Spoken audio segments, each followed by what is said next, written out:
চট্টগ্রামের পাঁচলাইশত পরিকল্পিতভাবে যৌতুকের দাবিতে হত্যার অভিযোগে দাফনের 40 দিন পরে গৃহবধূ আলফা শাহরিনের লাশ খবরতন তুলিয়ে তদন্ত শুরু করেছে পিবিআই।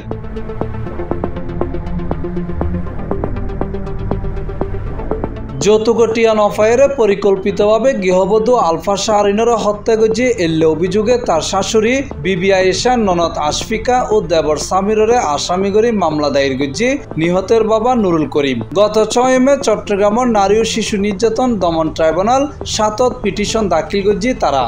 উনি ধ্যান মাইরে রিমে টর্চার করছি বিভিন্ন রকমের টিয়া লইয়ে 2 লাখ 1 লাখ আর আত্মীয় তো লইয়ে আর ভাই সোহেলের তো লইয়ে লাস্টে লজার দা 1 লাখ টিয়া এনে আর আগাগল মুখ 11,70,70,000 টিয়া লইয়ে ক্যাশ টিয়া।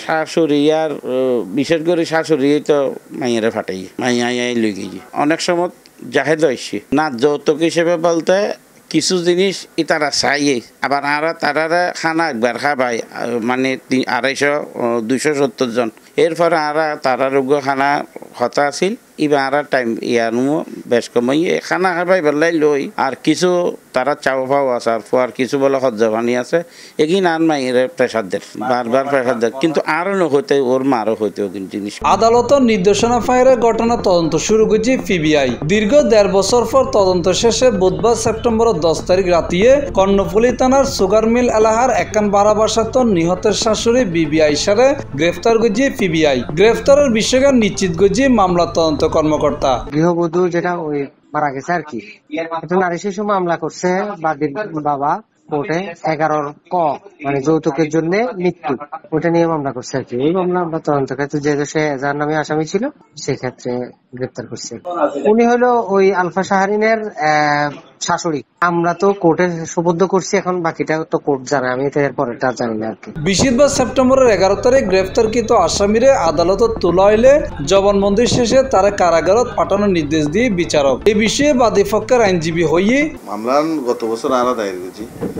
মর্মান্তিক ঘটনা এই বাদী নুরুল করিম সাহেবের মাইয়ারে এই 1 নম্বর আসামি আজ অ্যারেস্ট হয়ে কথা হইলে অ্যারেস্ট হয়ে আজ কোর্ট আইনি ইতারা সহ আরো 2 জন আসামি আছে এবং আরো অজ্ঞাতনামা কয়েকজন মিলে নৃশংসভাবে হত্যা করার প্রেক্ষিতে আমরা বিজ্ঞ আদালত দায়ী মামলা করেছিলাম। মামলা নারী শিশু ট্রাইব্যুনাল 7 তখন ইয়ান এফআইআর ট্রিট করি পেলে 5 লাখ স্থানের হই অ্যাকর্ডিংলি 5 লাখ স্থান মামলা ইয়ান এফআইআর করি বাদে পরবর্তীতে পিবিআই আছে তদন্ত প্রায় আজ বছর দেড়েক পরে গত হাইলা প্রধান আসামি বিবি আয়েশা যেবা সম্পর্কে ভিকটিম যে ভিকটিমের শাশুড়ি এই মাইয়া অতি অল্প বয়সে বিয়ে হইয়ে তেরে এত বড় একখান গিয়ে এক বাচ্চা আছে 2 বছরের সংসারের ভিতরে এখন করুণ মৃত্যুর সম্মুখীন হই। তো এই প্রেক্ষিতে আমরা যেহেতু মামলা দায়ের পরে এর কথা হইলা অ্যারেস্ট করে আজ কোর্ট থাকনি তো আজ তারা আসামি পক্ষের আইনজীবী সকলে জামিন চাইয়ে আমরা যারা বাদীর পক্ষের আইনজীবী এসেছিলাম আমরা বিরোধিতা করছি, জামিনের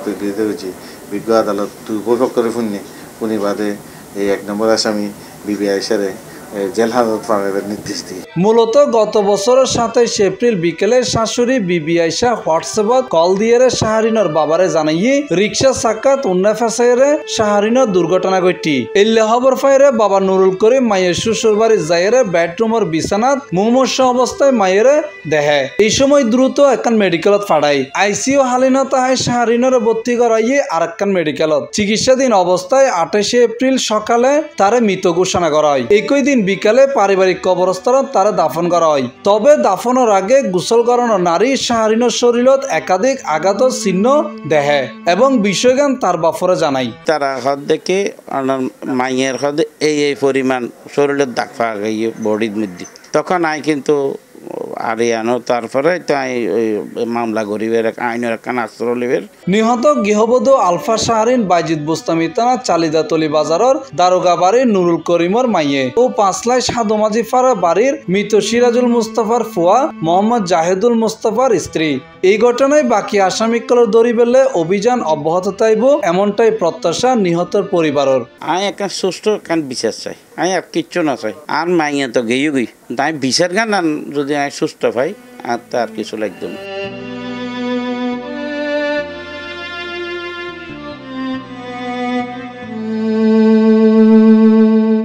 মোহাম্মদ নিজামুদ্দিন টিপু, C+ টিভি, চট্টগ্রাম।